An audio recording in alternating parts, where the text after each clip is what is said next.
Hi, I'm Redrick, the founder and creator of FindingDefinitions.com, a company created to empower mothers to practice better self-care. And I'm glad that you could join me on this video series. I'm having a ball, and I hope you are also. The purpose of these videos is to empower mothers to learn new strategies that are implementable as it relates to your self-care. Because what moms have been telling me is that you're tired of the same old work-life balance information, but you actually want to have strategies and tips that work. And so I'm committed to sharing those with you. Just for those of you who are new to this video series, let me tell you a little bit about me and my background. I'm the author of Time for Mommy, 5 Essential Strategies for Mother Self-Care. It is really the mother's handbook and guide on how to find time for the me that's in mommy. My story is when I had my first son 10 years ago, my mother made me promise that I would always date myself at least once a week.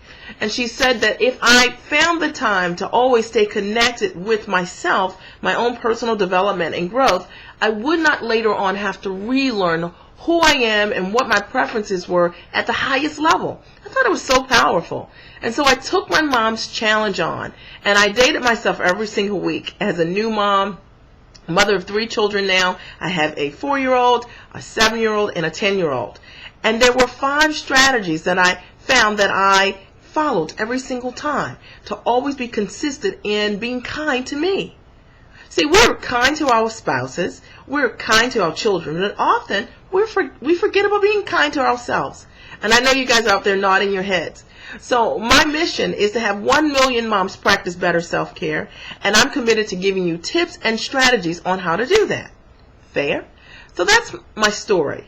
And my background, I am a life coach for moms. My background is in training and development, and I've trained over thousands of educators on the best time management systems and time management education. And so one of the things that I found was missing from time management programs, calendars, journals, you name it. It's really the biggest issues that impact mothers every single time. And so I'm going to share with you one of those issues today in the tip for the day, which is how do you manage unscheduled interruptions? So for most mothers, and I know you guys are out there nodding your heads right now, the reason that I found that most mothers are inconsistent in terms of following through with their own personal plan, if they have one, is because of unscheduled interruptions. Let me explain. You may think that you're going to go to the gym today, but then you wake up this morning and you realize that 2 of your children have a cold or flu. Or, better yet, you may think that you're going to meet a friend for lunch, and then when you're about to leave, the kids start to cry and really lose it.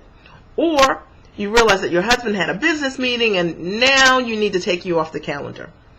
This is the best way I have found for mothers to manage unscheduled interruptions, which ultimately make us feel guilty for making time for ourselves. We feel like we're taking something away from the family when we do that. So this is what you need to do. Tonight, what I'd like you to do is just write down 5 to 10 of the most common interruptions that you experience in your household. So it might be that the children have unscheduled bedtimes and they just continue to get up over and over and over again. It might be that whenever you are planning to go out with your girlfriend and you think that you have childcare set up, that your babysitter doesn't show up or your husband forgets. Or it might be that you thought you had an activity plan, but you realized that you've forgotten to put yourself on the personal calendar. Whatever it is, I just want you to write those things down. And then once you write that list of 5 to 10 of your unscheduled interruptions, I'm going to call that a performance barrier because it prevents you from performing whatever task you want to do for yourself. I want you now to write down a strategy, a simple tip for yourself of how you might be able to overcome that objection before it happens. Here's the powerful piece of that. If you know in advance that you've got a babysitter that is sometimes forgetful, and you remember that, and you write that down as one of your common interruptions, is the reason that you can't go and do whatever it is that you need to do, then it tells you exactly what action you need to take. It tells you that you need to find another babysitter, perhaps. Okay? Or if you find that sometimes your husband is the reason that you can't go because he forgets or he has to stay late for his business meetings, then it tells you again what kind of support you need to begin to look for. Make sense? Okay, fair.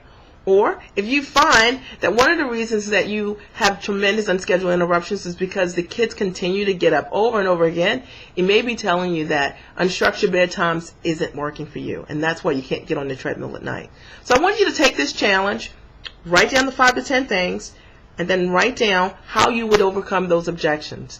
And the next time you're planning something for you, I want you to pull out that list and say, this is exactly how I'm going to overcome this objection. Because often what happens is we don't know in advance how to solve the issues that plague us the common issues that plague us. So anyway, that's the tip for today. I've enjoyed speaking with you. I encourage you to sign on to findingdefinitions.com, our self-care community, and click community link and set up a profile, and there you'll be connected with other women just like you who want to talk about self-care and making the best of this journey of motherhood. Talk to you soon. Bye.